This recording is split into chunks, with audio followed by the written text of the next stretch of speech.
que, como Jesus assim tinha ditado, exatamente aconteceu, revelando-nos de uma forma clara e precisa a onisciência do nosso Senhor Jesus Cristo.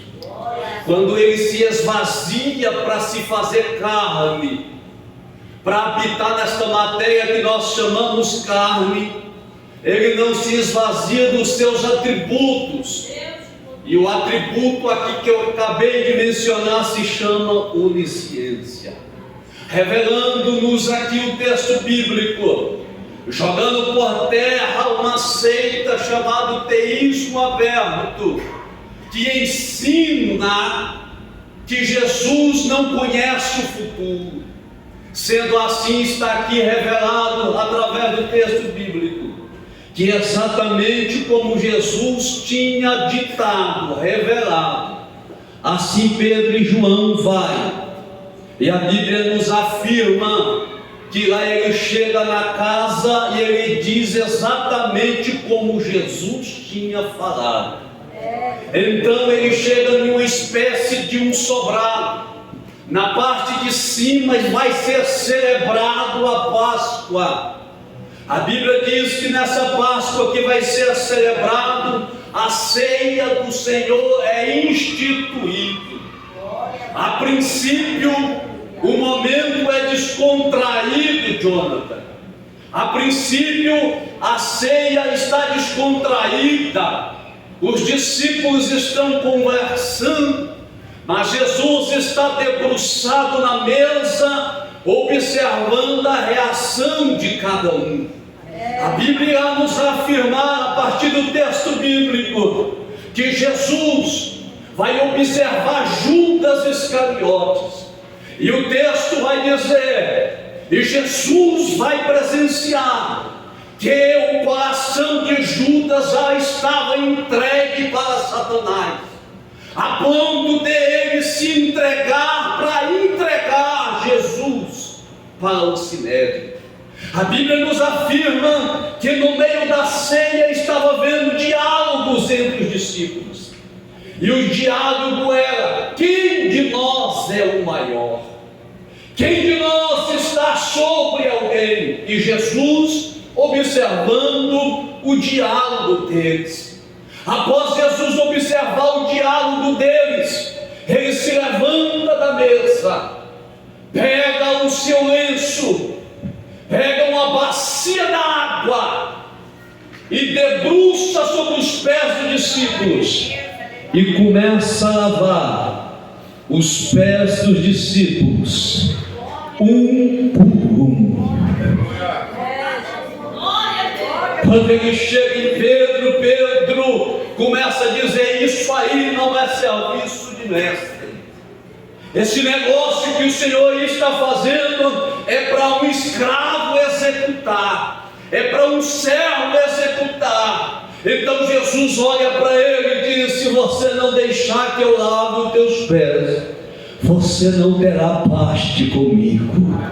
Então Pedro vai olhar para Jesus e diz: não somente os pés, joga na mão, joga na cabeça, ou melhor, me lava por inteiro.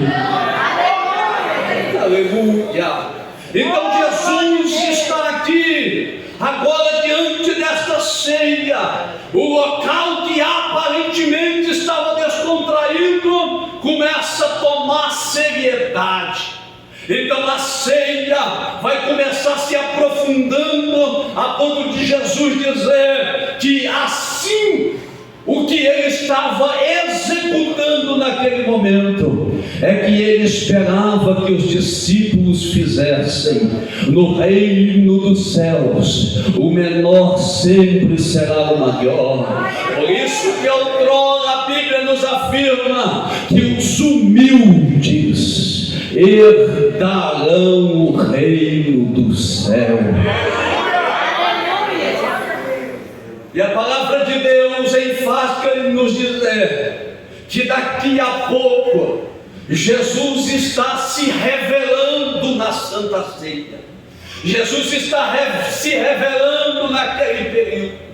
Daqui a pouco, para os 12, Kennedy, Jesus vai dizer: um entre vós há de me trair. Para os 12 ele está dizendo: um de vós há de me trair.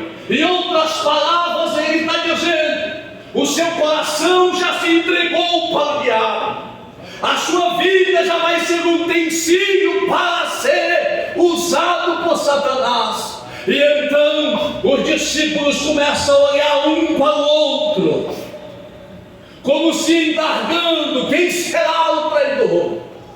E então a Bíblia há de nos informar que Pedro olha para João. João está do lado de Jesus. Então Pedro se encosta perto de João e diz para ele: João, pergunta para ele quem é o traidor. Aleluia! Existem algumas coisas, existem alguns mistérios que Deus não revela para 12, que Deus não revela para 3, mas Deus revela para os íntimos dele. Aleluia! Então a Bíblia há de nos dizer que a intimidade era tão profunda, Kennedy, que Pedro está dizendo: pergunta João, quem é o traidor? Aí João deita no peito de Jesus, aleluia, e cochichando no ouvido dele diz: mestre, quem é o traidor? Jesus olha para ele e diz: João, o traidor é para aquele que eu der um bocado de pão. Diz a Bíblia que João está observando. Daqui a pouco Jesus pega um bocado de pão e entrega na mão de Judas Iscariotes. Para os 11 não estão entendendo, mas para João ele está olhando com os olhos vivos, dizendo: este é o traidor. E a Bíblia diz que no mesmo instante Jesus olha para Judas Iscariote e diz: vai e faz o que propõe o teu coração. Diz a Bíblia que imediatamente o diabo se apoderou de Judas. Ele se levanta da mesa e sai. Aleluia.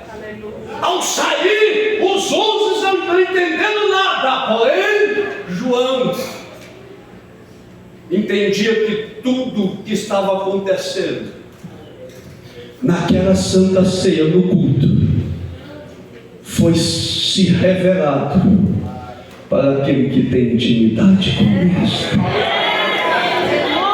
Deixa eu correr aqui, e a Bíblia há de nos afirmar que Jesus continua se revelando. Aleluia. E Jesus vai dizendo: o meu tempo está próximo, e eu irei para um lugar que vós não irá a princípio.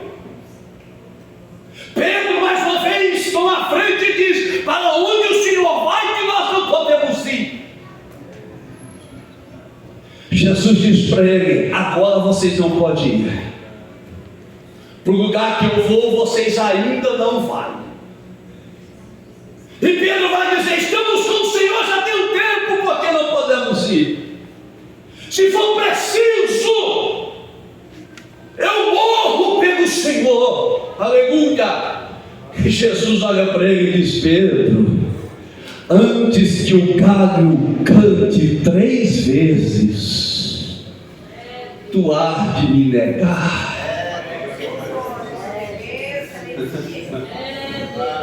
E a Bíblia nos afirma que após aquela santa ceia, Jesus e os 11 se retiram e vai para um monte chamado Getsemane ou Getsemane. Neste monte Jesus vai orar ao Pai.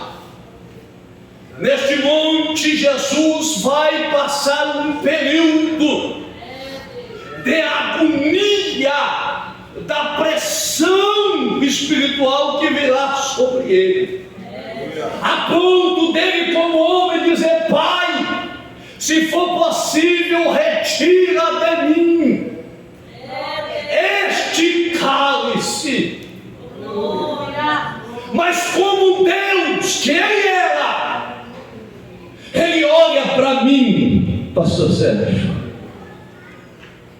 para mim, para você, para a igreja, para a noiva, e diz: Pai, todavia não seja feita a minha, mas a tua vontade.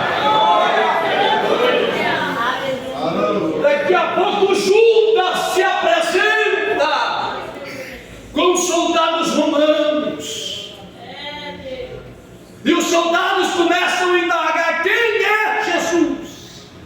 Jesus se apresenta e diz: sou eu. A palavra rima é lançada a ponto dos soldados caírem no chão. Sou eu, autossuficiente.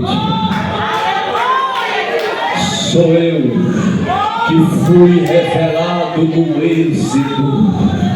Sou eu, o Filho de Deus.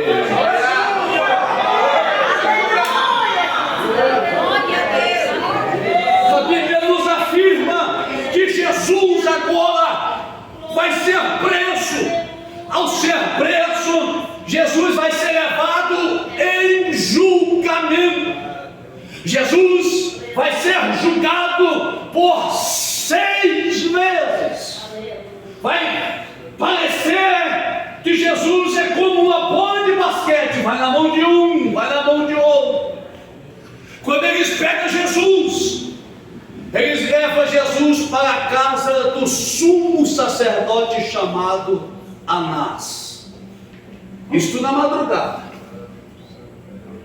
Depois de Anás, Jesus é conduzido para o sumo sacerdote legítimo chamado Caifás. De Caifás, Jesus é levado para o governador de Roma, Pôncio Pilatos. De Pôncio Pilatos, Jesus é levado para o Sinédrio. Do Sinédrio, Jesus é levado agora para Herodes. De Herodes, Jesus retorna para Pôncio Pilatos. Diante de todos esses julgamentos, Pôncio Pilatos chega da seguinte definição: eu não vejo culpa neste homem. Glória. Aleluia.